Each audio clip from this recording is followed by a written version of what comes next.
દર્શક મિત્રોનું બ્રેકિંગ ન્યૂઝમાં હાર્દિક સ્વાગત છે. આપ જોઈ રહ્યા છો Gujarat news 24. Bar council of ગુજરાતના ચેરમેન જે પટેલ અને ડભોઈ સિવિલ કોર્ટ અને લો કોલેજની મુલાકાતે. ડભોઈ બાર કાઉન્સિલ ઓફ ગુજરાતના ચેરમેન અને જાણીતા એડવોકેટ શ્રી જે પટેલ સાહેબે ડભોઈની મુલાકાત લીધી હતી.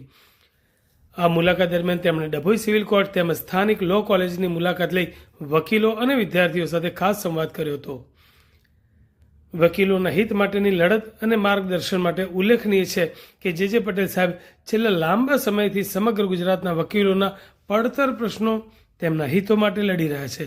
ડભોઈ બાર એસોસિએશન સાથેની બેઠકમાં તેમણે વકીલોને પડતી વ્યવહારિક મુશ્કેલીઓ સાંભળી હતી અને તેનું કાયદાકીય નિરાકરણ કેવી રીતે લાવી શકાય તે અંગે વિસ્તૃત પારદર્શક માર્ગદર્શન પૂરું પાડ્યું હતું.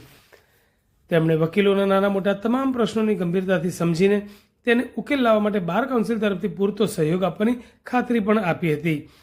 ડભોઈ બાર એસોસિએશન દ્વારા ભવ્ય સ્વાગત. આ પ્રસંગે બાર કાઉન્સિલ અને બાર એસોસિએશનના હોદ્દેદારો અને વકીલો મોટી સંખ્યામાં ઉપસ્થિત રહ્યા હતા.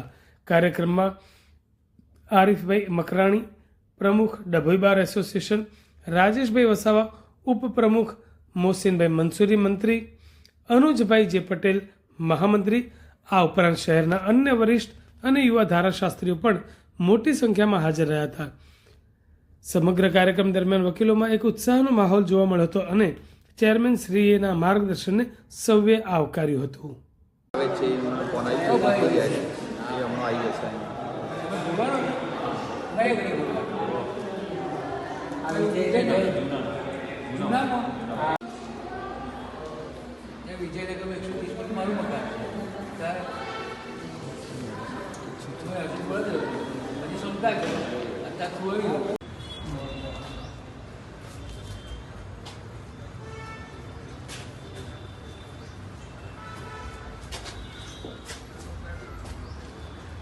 ગયા બી કીધું કે જોડી લેખી નીકળ્યા તો મને કીધું તો કે ચાલો કે કહેતા હોય તો દવા કરતા કે ના હમણાં હાલ લાગે.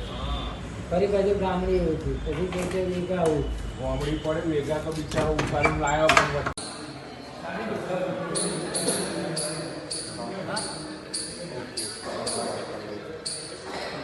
છે મળ્યો